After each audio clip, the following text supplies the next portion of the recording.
Now we move on to our individual for the Sports Hall of Fame, and to introduce Joshua Gaub is Grant Relic.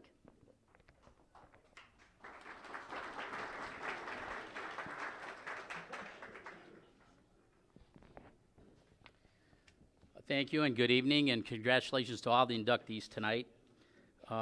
It's always a special pleasure as a coach to be able to honor one of your players. And my history with Josh Gaub goes back 25 years. My baseball journey with Josh started 25 years ago when I was coaching my young son's co-ed instructional type team. And, we were getting towards the end of the season, and people were, it was a kind of season where you didn't keep score. The kids got to play all the time, continuous batting order. One thing I didn't realize is that the parents kept score on the sideline, and that initially taught me this was a great town to raise my sons in. So anyway, we get to the last game of the year, and everybody's coming up to me going, "Hey, Coach, you guys are undefeated. Great season. Boy, you can't wait till the game next week. You're playing the other undefeated team. You're playing Gaub's team." And I thought they were saying God's team.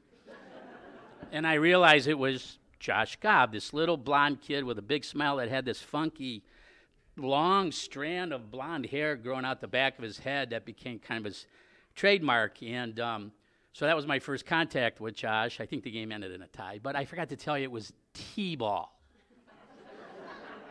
It was a T-ball game, but that's how, like Tommy Fasco says, the passion of the people in this city for their sports, and they were all excited about a T-ball game. So the next year, I was the commissioner of the 7-year-old league. Bob Kinderis will remember this. So my job was to put together the teams, and I had the cards, the sign-up cards, all over my kitchen, and I decided I would group the teams by neighborhood. And I run across Josh Gaub's card. Now, his father, Ed Gaub, was a student of mine. I was teaching business law at Tri-C at the time. I thought, well, this guy will help me coach. The fact that they live in Creekside, over off of Marks Road, and I lived off of Carpenter Road on their side, didn't really matter about the neighborhood thing, so I put him on my team.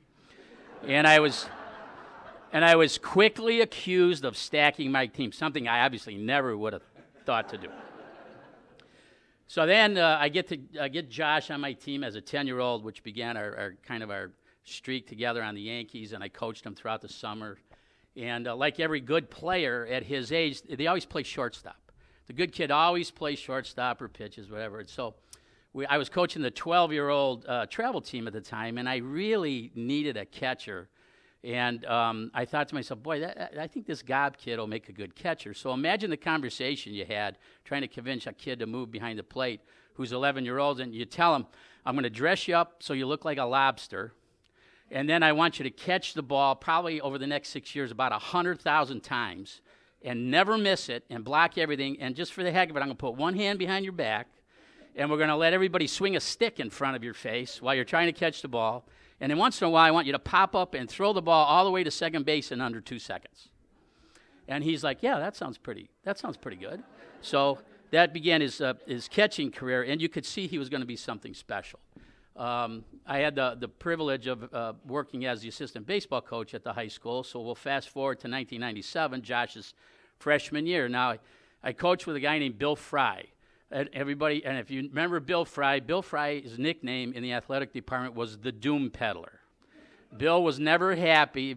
Jim Hayes is laughing, he knows. He just wasn't happy about anything, and our catcher that year was going to be a senior, and he was going to miss a few games for a few reasons.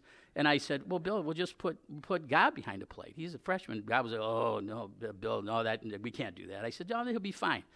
Well, Josh Gaub quickly earned the respect of his teammates, his opponents, the coaches, and the umpires because the kid never missed anything. He blocked everything. When you say tough as nails or rock solid behind the plate, I can't remember a pass ball in 6 years of coaching this kid. He blocked everything and had a great arm, and he earned the respect of everybody. And having the respect of the umpires is a pretty big deal in baseball because you get a lot of those borderline calls. And I could remember during that 4-year stint going, pregame, and the umpire would always say, "Hey, you guys still got that catcher?" And I'd say, "Yeah." They'd say, "Great," because the worst thing for an umpire is to get beat up during a baseball game because the catcher can't catch the ball. And so they were in love with the kid. And so that really really helped us out, and we won 4 conference championships in a row.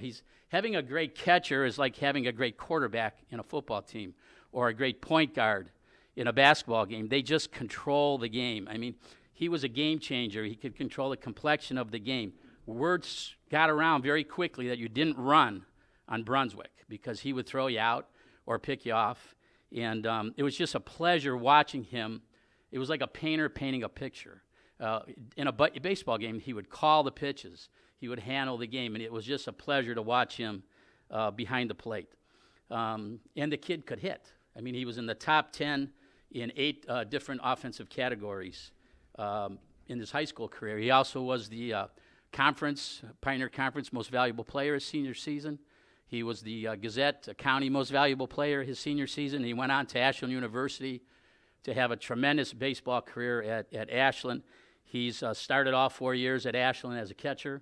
He is the all-time leading batting average at Ashland University with a .390 career batting average, career leader in hits, career leader in games played. He was also the captain at Ashland University, became an academic All-American, and was also named the GLIAC, the Great Lakes Intercollegiate Athletic Conference Player of the Year while at Ashland University. And he earned his degree as an environmental scientist from Ashland University, where now works for the Timken Company as an environmental health and safety specialist, and travels throughout the world. Actually, he just got in yesterday from China and Australia. He's having a great life. And I can just finally say this. I've been around the game of baseball for 50 years as a player and a coach, and I have never, ever seen a better catcher than Josh Gaub. And I'm proud and privileged to now present to you for induction, Josh Gaub.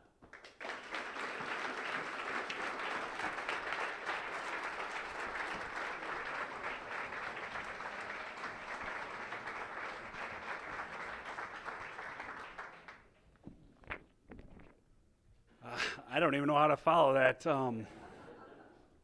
Thank you, Grant. I can't even describe that. It feels good. Sorry. I didn't prepare a speech, and I think I will echo what Pat had said earlier. Is when I got the call from Grant, it was kind of, why me?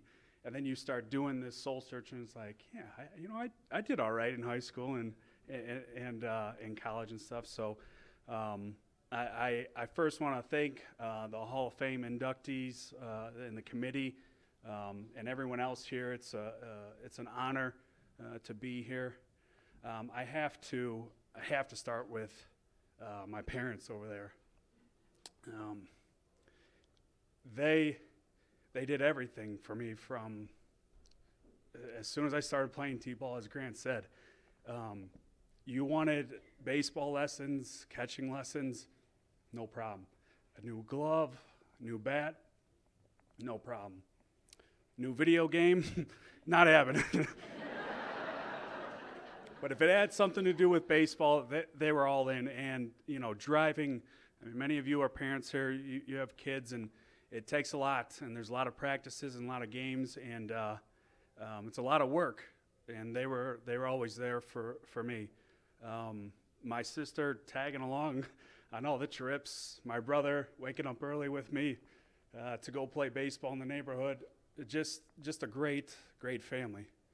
I had a great coach in Grant growing up and being a pitcher, and as he told the story, and I kind of remembered a little bit differently. I think I was playing outfield, and you said, "You look really bored out there. Why don't you go try catching? You're in every single play." And that's when I said, okay.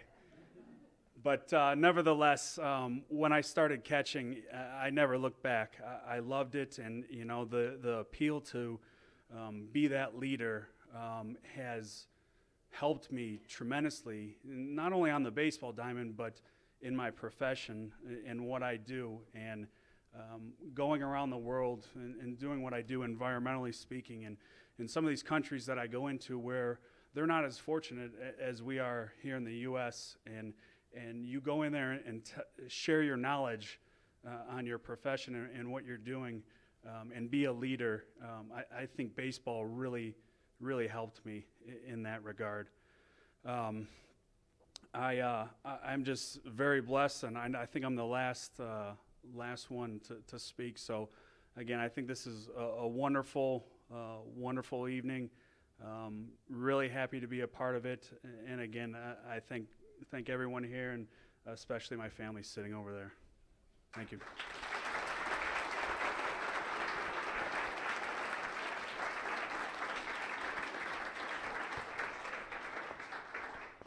I think you'll agree with me that we've got a pretty good crew of distinguished alumni that we inducted tonight. How about another round of applause for all of them?